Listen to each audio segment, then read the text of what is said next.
Um, Welcome everyone and good evening. I'm Sue Story, Chief Executive of Volleyball England. I'll do some other introductions of who else is here sort of presenting and supporting this evening. Sam, you want to just introduce yourself? Yeah, hi everyone, I'm Sam Jameson, I'm the Deputy Chief Exec. Rob? Hello everybody, I'm Rob Payne, I'm a Strategic Manager with a remit around competitions and events. Stuart? Hello everyone, my name is Stuart Thorpe and I'm the Manager for Digital and Communications. James? Hi, I'm James Murphy, I'm the Competitions Lead. And Brendan? I'm Brendan Fogarty, I'm a board member and I'll answer any questions you may have on risk assessments during this webinar. Brilliant, thanks everyone. And first of all, absolutely delighted that this day has come and volleyball is back. Indoor volleyball is back. We're so excited today that we finally got there, the return of indoor volleyball. So we wanted to share with you what the latest guidance means, and really wanted to just stress that it is absolutely vital that we do follow these controls and the things that we're going to present to you tonight as we're getting back into volleyball. As we've seen all over the news, there's no certainty about everything being lifted in a month's time on the 21st of June. The Indian variant is really creating some challenges. If you're not on mute, could I just ask that you mute yourself? That's brilliant, thank you. So yeah, there's no guarantees, but we're really hopeful, and we want to make sure we do our bit to support that effort in getting everything opened up on the 21st. So massive thank you to everyone for all your patience and support. It's been a long time coming. Huge thanks to Rob, James, Sam, Brendan, Stuart, etc., and everybody who's part of the Return to Play working group. They've been meeting regularly all the way through this process to try and get us to the point where we've got all our plans agreed and we can start returning back to the sport.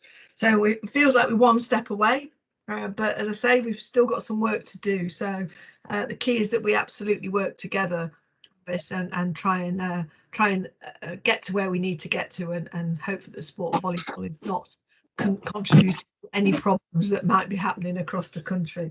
So please do ask any questions, raise any issues that you have.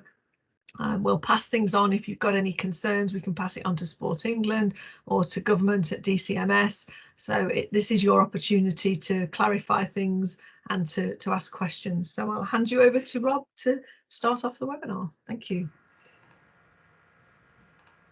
Okay, yeah, so as Sue mentioned, microphones, if you can just keep them muted throughout, and if you've got any questions, don't feel like you need to wait to the end. So feel free to raise your hand through Microsoft Teams, or if you write something in the chat, then Stuart or I will field the questions and stop the presenter as we're going along, because I guess it's better to ask it at that point in time.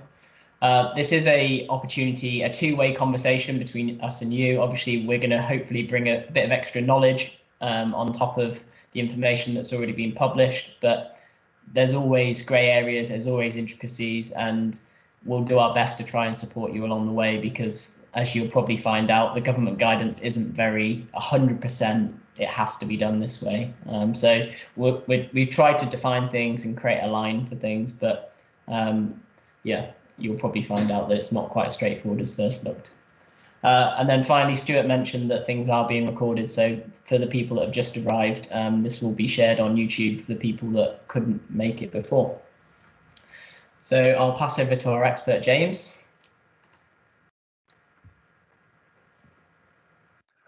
Thanks, Rob. Just a quick overview of kind of what's new in step 3, and then we'll go into it in more detail. So probably the biggest change is around how the occupancy limits are going to be determined. So up until now, it's really been mainly around what the national governing body said. But this time it's going to be much more about what the venue says is the limits. And as I say, I'll go into that in a lot more detail in a minute. But it's essentially size and ventilation rate determines how many people can be safely in an area. Obviously, the good news is that indoor volleyball is now permitted for all ages. However, there are a few changes. So, for instance, coaches, officials and spectators now contribute to the occupancy limits. The other good news is even for recreational volleyball, so non-organised sport, the limits have been increased, and also the number of people outdoor limits have been increased for spectators, and that there's now a small allowance for indoor spectators as well. Next slide.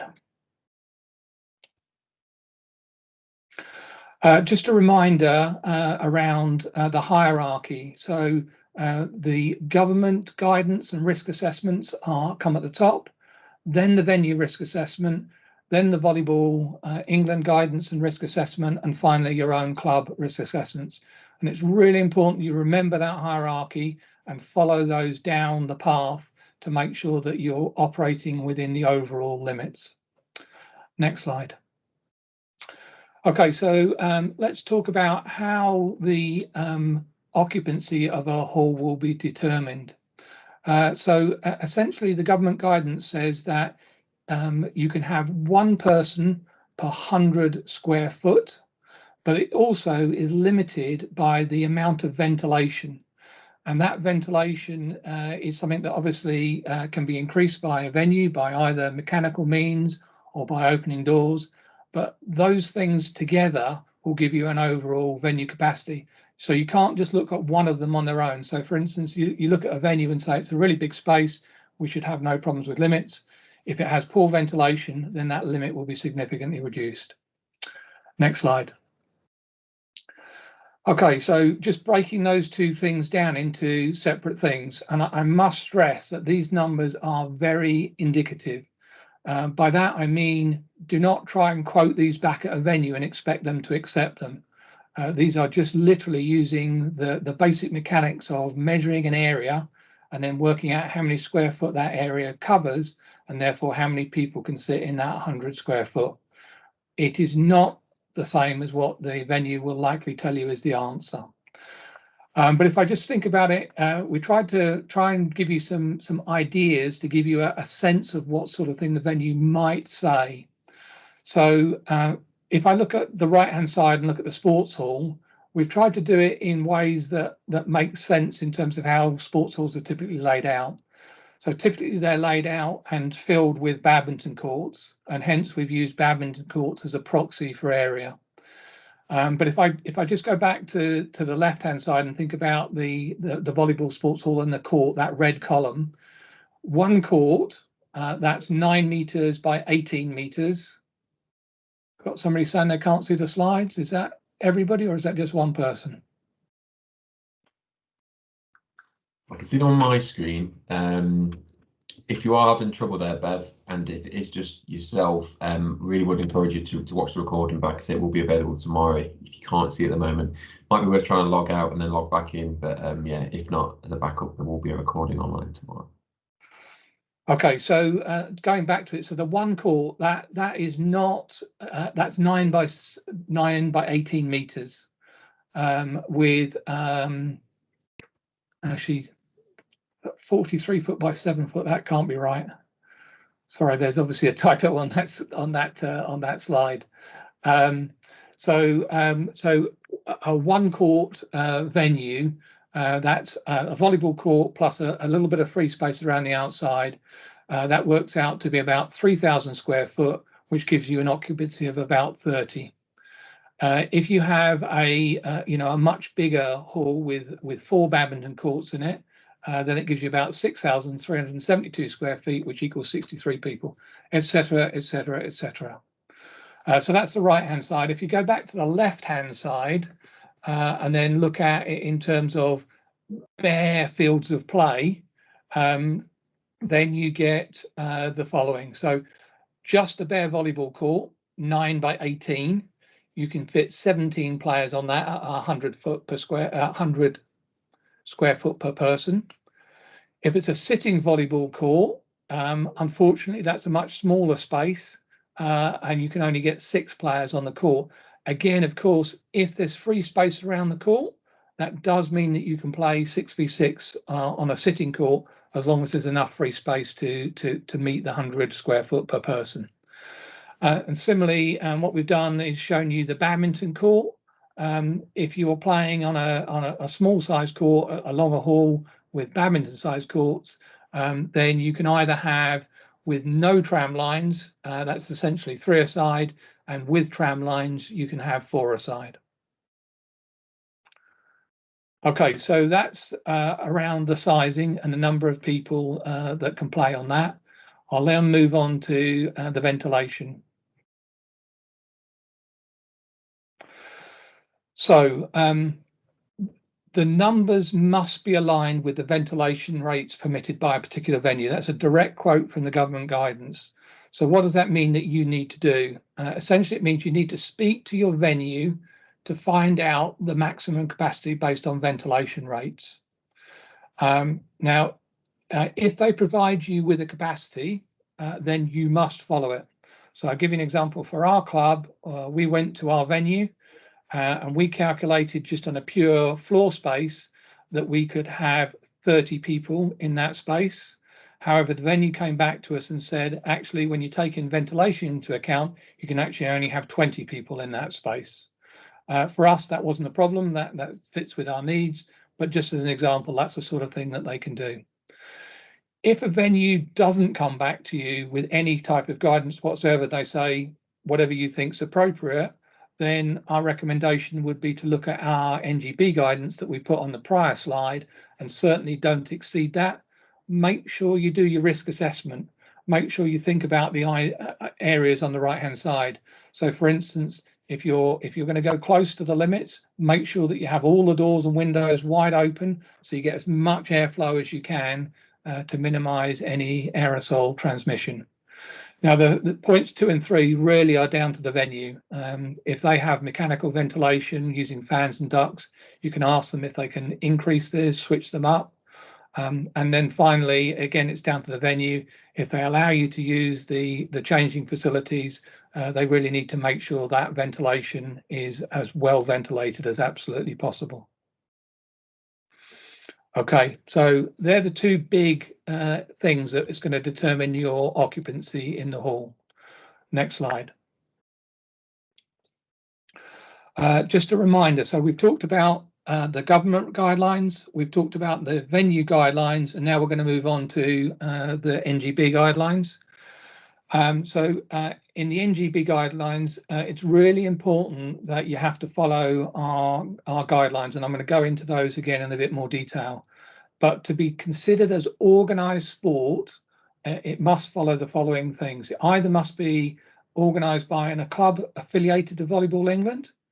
It must be a session that is organised by a level 2 coach or above and registered with Volleyball England, or the activity must be registered as an event with Volleyball England.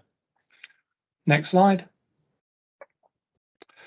Okay, so this is the meat of the sandwich, as it were. These are the things that you need to think about.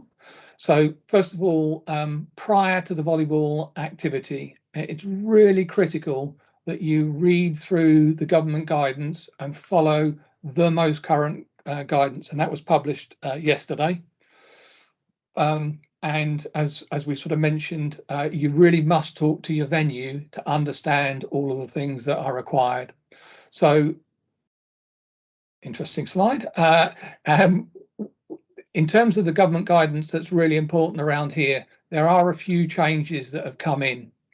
So, for instance, traveling to play sport is now allowed, so that's a big tick. Even car sharing is now allowed. So that's another important tweak that means that volleyball is going to be much more available to more people. As I said, there's a big change to the venue guidance and the requirements for the venue to give you the occupancy, but there'll also be a bunch of other guidance that the venue will also be providing. For instance, they'll be telling you what's the route to get to your sports hall, whether you need, you'll be required to wear a mask on the journey to the sports hall. They'll be telling you whether they've got any water fountains available to you. Normally they're closed. They'll be talking to you about the changing facilities and what's there, and you'll need to think about all of those as part of the overall process.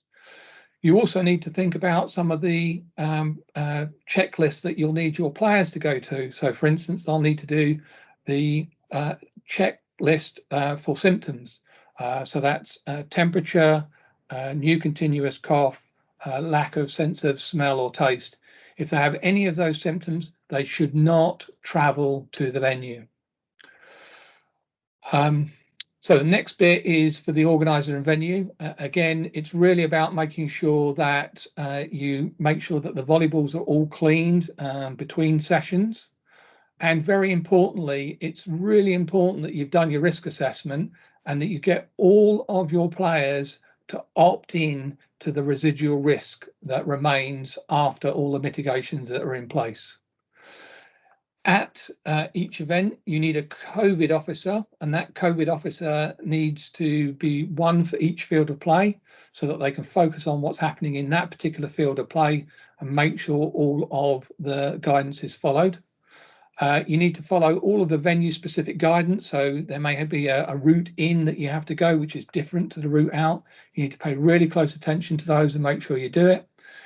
You also need to continue to follow the 21-day test and trace. So you need to look and make sure that somewhere along the path, all of the people attending your event are tracked either via a QR code or by collecting contact details for those individuals. One question that comes up occasionally is if the sports centre is tracking people as they enter, do we need to track them again as a club? The answer is no. If they're being tracked at the main entrance, there is no requirement to do that at the club level as well. However, if it's not being tracked at the entrance, then yes, you as a club will need to do that. When you're in training activity, you must design everything to avoid face-to-face contact for greater than 3 seconds. You must set up all of your drills to maintain social distancing throughout it. You must set it up so that shouting is absolutely minimized as much as possible, and you must build into your training sessions a sanitizing break every 20 minutes. And not only do you have to do that, you know, when you're at the session, but you need to think about when people arrive so that they're not all hanging around in a big group outside. So time it so people come in and they remain socially distanced at all times. And I mean at all times. I've seen a few posts on social media where people do team photos or group photos. Those must be set up in a socially distanced way. I've seen photos where a coach is explaining something and everybody huddles around to listen to the coach. You've got to cut those things out. You've got to make sure people are socially distanced throughout the entire period of training. When you move on to competitive or training match play, think again about all of the risks. So the 3 key risks are around the fomite risk of transmission. So that's touch, through the aerosol transmission and through droplet transmission. So you want to minimize all of those. So that means that you don't want to do high fives because that's a great way of transmitting the virus. You need to make sure that if you're playing a game after every 15 points, you do a 60-second timeout so that there can be proper sanitization of the ball and the hands. Make sure you clean the balls between each set. Think very hard about how many officials you need. Keep them to an absolute minimum. Make sure that you use a non-mouth blown whistle, whether that be an electronic whistle or a wind-up whistle or a squeezy whistle. But again, blowing a whistle is a great way of transmitting the virus. For scorers and coaches, bring your own pen, again, to minimize the risk. And as well as the COVID officer who's going to be there keeping an eye on it, if the ref starts to see anything that he sees as being dangerous, they also have the power to expel for anything that they consider a COVID risk. Again, that's not only our requirement, but that's a government requirement. So we've included that. And then if you think about the after volleyball activity, again, it's absolutely crucial that you follow the government guidance. and the venue guidance. And I mentioned a few of these. So if they have a separate exit route, you need to think about that. You need to think about the use of showers. You know, should you just go home and have a shower at home? Do you really need to do that in the venue? So again, just use your risk assessment to work out what you should and shouldn't do to absolutely minimize the risk. For children activity, yes, absolutely, club welfare officers and carers need to be there to make sure that all of our safeguarding standards are met. Parents should do a safe drop-off. So again, think about how you can organise that. So you don't have parents standing around outside. They come in, they're able to drop their kids off, and then they can leave in a safe fashion. So another change in here is that there is now the ability to have spectators indoors. They have to be in a maximum group size of 6, and they should remain socially distanced as much as is possible. So 2 meters apart or 1 meter with other mitigations. And then finally, and I've sort of knocked on about this a few times, it's really critical as the organizer that you do your own risk assessment and you think about the risk that what mitigation steps you're going to have to bring down the risk to as low as reasonably practical. And not only should you do that risk assessment, but you can also make sure that that risk assessment is shared with the appropriate people, whether that be coaches or with club welfare officers or officials, so that everybody's aware of that risk assessment. I think I saw a question come in. Yeah, James, Bev had asked, so can parents spectate or not? So really easy question, but quite complex to answer. So the answer is probably yes, but it depends. So it depends on a number of factors. So first of all, you need to think about, is there somewhere safe for them to spectate? You probably don't want them in the field of play so that you minimize the number of people in that field of play. So you need to do your risk assessment to determine that. You need to talk to the venue to see whether the venue are allowing spectators in.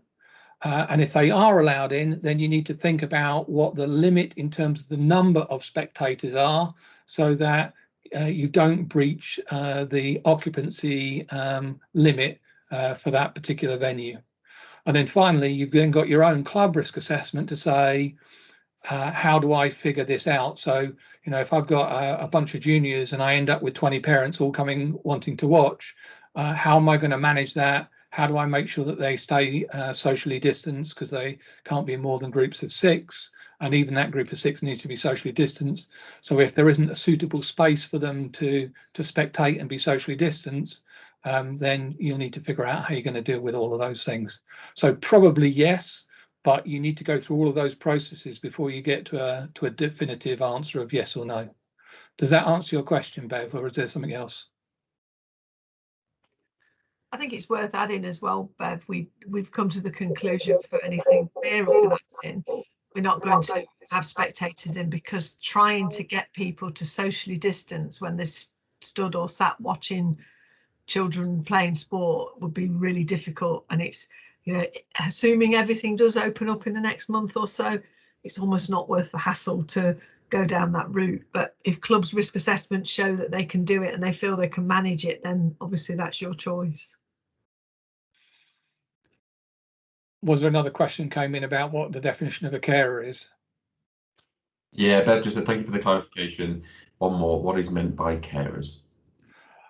So essentially, if somebody requires a carer to enable them to participate in sport, then that's the definition of a carer.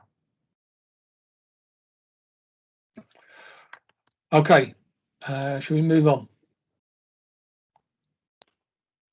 Thanks, James.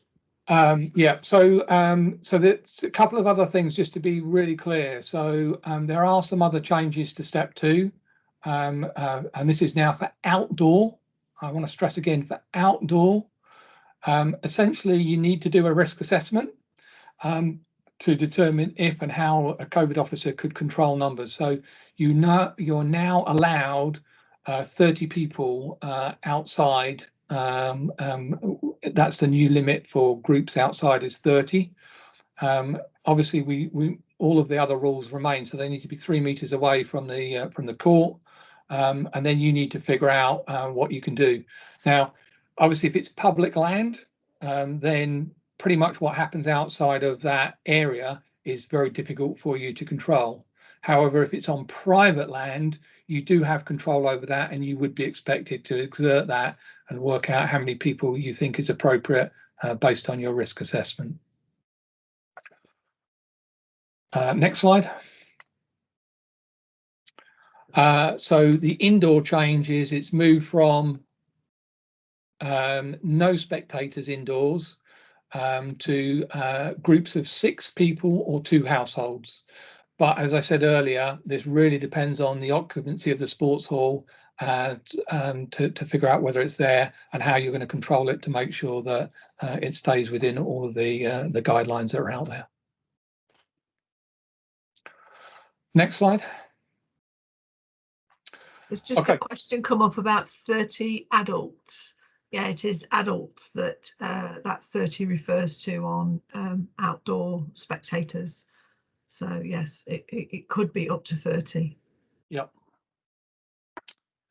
Okay, so just a quick summary of the indoor, and then we'll open it up to some more questions. So the good news, indoor volleyball is now permitted for people of all ages. Hooray! I have my first indoor session on Wednesday, and I'm looking forward to it. The maximum capacity in a hall is whatever the venue permits. Yeah. And the venue really does need to look at that. Now, obviously, remember what I said earlier. If the venue says you can have 1,000 people in 10 square foot, then when you do your risk assessment, you'll recognize that that's silly and you won't follow it. But if the venue says that you can only have 20 and you thought you could have 30, the answer is 20. Be really clear, the venue determines the occupancy. For it to be defined as organised sport and to be exempt from the gathering limitations, it has to be delivered by a compliant registered club, coach or charity. And if it's unorganised volleyball, the numbers increase to 30 outdoor or 6 or 2 households indoor. And there's also increased spectator numbers for both indoor and outdoor. And I saw another question pop up. Yeah, Deb had a follow-up question. I think this relates to previous guidance where the rules were different for children as they were for adults. And Deb has asked, so are juniors and adults allowed to be on this or have to be on separate courts? Do they have to be on separate courts? So no, there's no requirement for juniors and adults to be on separate courts from stage 3. However, what has changed is that essentially the whole kind of limitations on numbers, forget what was there for step 2, focus on what is now there for step 3. Let me just talk a little bit around this so that people understand why. So essentially with the current understanding of COVID and how it spreads, there is seen to be a lot more importance to aerosol transmission, and hence why the floor area and the flow rates of air are so important. We need to get any virus particles out of the sports hall as quickly as possible. And so by limiting the number of people and increasing the ventilation, then that significantly reduces the risk indoor. So the whole focus now is around number of people per square foot plus the ventilation to determine how many people are allowed. And hence why all the numbers we talked about before are the same for both children and for adults. It's all about floor space and ventilation. I had a follow-up question from James Oliver. If you want to take this now, James, or if you wanted to finish your summary. No, that's it, we go. Okay. James Oliver is asking, how many participants for organised outdoor? So what is the limit on participation of outdoor volleyball or organised outdoor volleyball? Okay, so the limit on outdoors is essentially whatever your risk assessment says it is. So we as an NGB, the government, none of us are imposing a limit on you. So you need to work through your risk assessment and say, or how many COVID officers can I have? How much space is there around my venue? How can I ensure that when people aren't playing, that they have enough space?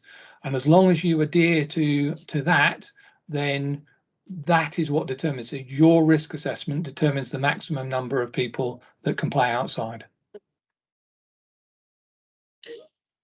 A few questions sort of trickling in now. D has asked, are any face coverings required? So I guess this is sort of an indoor, well, I guess worth covering off for indoor and outdoor scenarios. Sure. Two different answers for the two different scenarios. So outdoors, there's no requirement for face coverings outdoors. However, there's sort of two slightly different answers. So we are recommending face coverings as you move to and from the sports hall. There's no requirement for face coverings whilst you're playing, but we do recommend that officials and coaches all wear face coverings in the same way as you would as you're not participating. So you would be wearing face coverings. You must also listen very carefully to the venue. If the venue mandate face coverings, then obviously the venue guidance supersedes Volleyball England guidance, and then you'd need to wear face coverings. It is worth pointing out at that point that it is different for sitting volleyball indoors. Going to James, so indoor volleyball, as James has mentioned, but for indoor sitting volleyball, if you don't return a positive lateral flow test, I think we're saying sort of 72 hours before session, ideally 24 hours within, then please wear a face mask during that session. Yeah. Face covering, sorry. Saw another question pop in, I think. So another one from James, and then I'll have a look at yours there, Tad, just to try and get a better understanding. So James Oliver has asked, can a player be a COVID officer, or would it need to be a coach or another volunteer? So what we've said is that if you're a player and a COVID officer, it's incredibly difficult to both play and keep an eye on what's happening. That doesn't mean that if you're currently not on court, could you be a COVID officer? Yes. But when you step on court, then you'd need another COVID officer to pay attention to what's going on. So ideally, it's somebody who is separate from what's going on. But yes, it can be the coach, as long as the coach can pay attention to not only what's going on the court, but what's going on around it as well. Thanks a lot, James. Tad had a question. So he's saying, if you're playing on 3 badminton courts, each with 3 players, can players interchange between the 3 courts? The answer is yes. Nice, simple one. You beat me to you're too quick on that, James. But Carl, I was just about to reply in the text that you can find some risk assessment templates for indoor volleyball, sitting volleyball, outdoor volleyball, and beach volleyball on our sort of coronavirus help page, which I'll just pop the link into the chat now. And if you've got any specific questions, Brendan is on the call and we'll be happy to answer them, I'm sure. So we've got another question from Mr. N. Sinclair, and he has said, the NGB Volleyball England guidance is 17 players per court. Probably worth stressing that it's just indicative. That is just it's not a firm bit of guidance. That's just a sort of almost an indication. He's asked, but if the venue allows more people, we can have more, right? Yeah. So what we did, and again, let me just reiterate that 17 people is in an area 9 by 18. Okay, that is not a normal kind of layout. You normally have free space around the hall. So we would be very surprised if a venue said that you could have more than 17 people in an area 9 by 18, because 17 people on a space 9 by 18 is exactly close enough.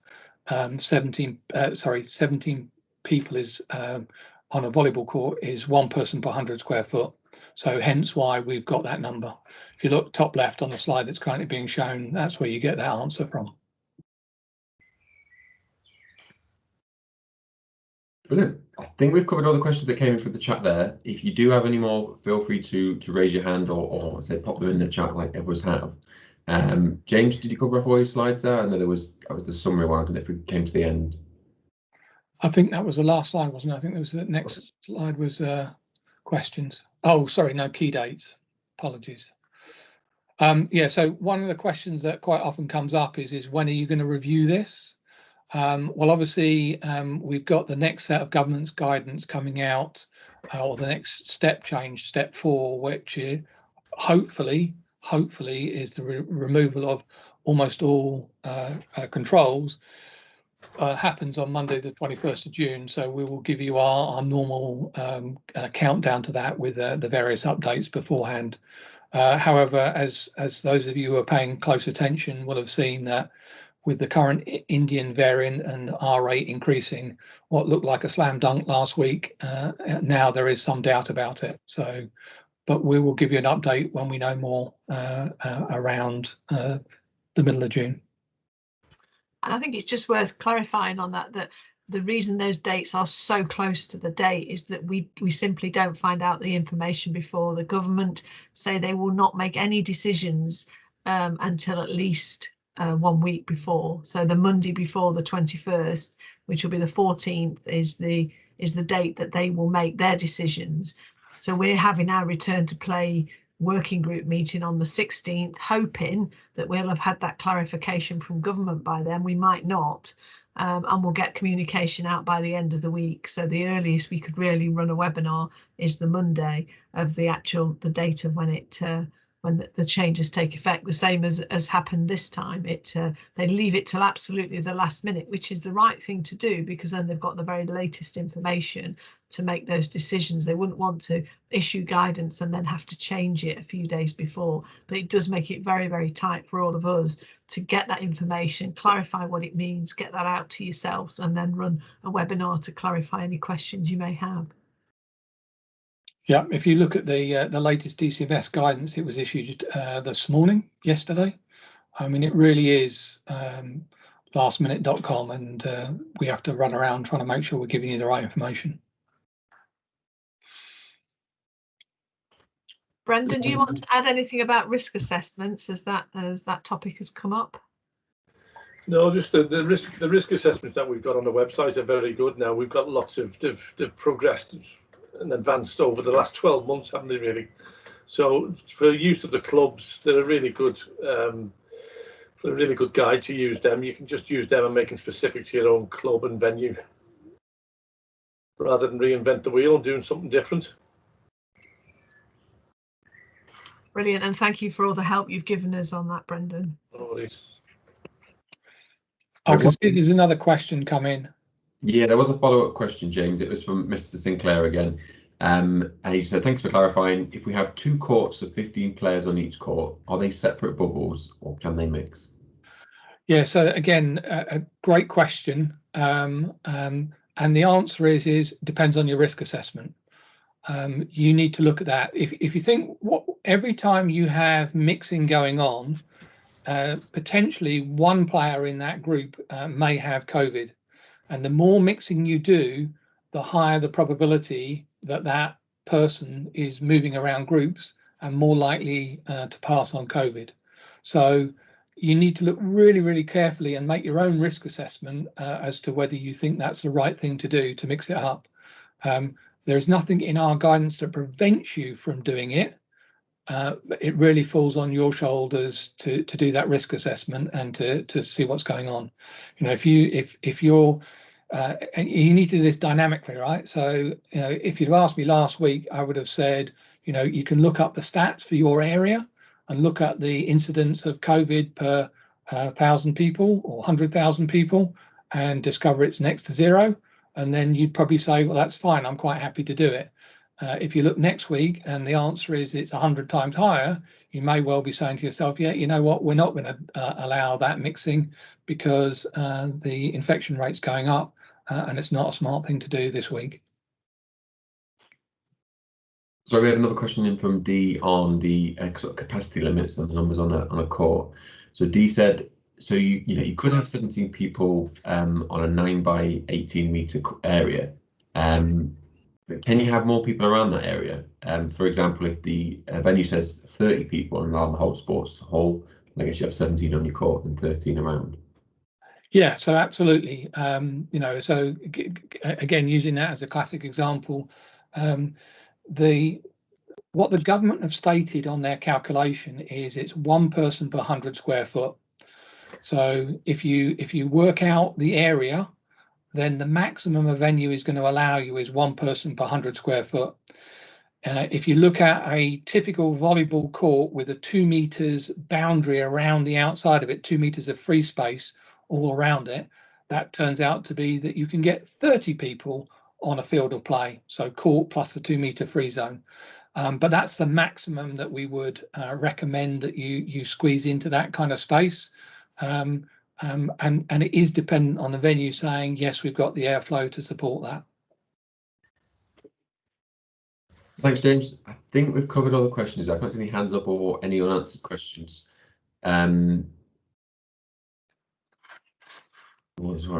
Just as I was speaking, there's another question that came in. So Giorgio has asked, thanks for the meeting, everyone. On a different topic, can you please expand on what Sue mentioned at the start about Volleyball England plans? Can you share these plans if the final or the reopening stage goes ahead on the 21st? So I think he's sort of trying to ask if we have any idea what the guidance might be around the 21st. Giorgio is there. Also, can you share the results of your survey a few weeks back on clubs regarding wanted to play volleyball this year? I think Giorgio is talking about potentially one of the NBL surveys. Perhaps Rob, James, you might be able to pick up on that. Yeah. When we talk about, we don't know exactly what the government is going to say around the 21st. What they've indicated is that most control measures will be alleviated, but we don't know what that is yet. And so we can't really say much more about that, unless Sue, you've got anything you want to add? No, not particularly. I mean, it's just so what happens is government issues the guidance for sport, and then we interpret that for volleyball. So until we get that information from government, so for example, they said, it's 1 person per 100 square foot. We then did the little calculation bit that you've seen where we're saying, well, that roughly equates to this, to give clubs and give everybody a little bit of guidance as to what that means. So it's about us making it volleyball specific. We don't have our plans just really follow on from what the government guidance says. Does that help? Does that answer your question, or is there something else you'd like us to explain? Please do. Unmute yourself and answer. Yeah, please do unmute. Giorgio says okay-ish. Perfect. So you have some of that there. If you want to unmute yourself and ask away if there's something we're not being clear on, please do. So thanks. I just wonder if we have any different scenario depending on what the government is going to tell us. If we got something ready to go once we got the okay from the government, so at least we prepare ourselves with something.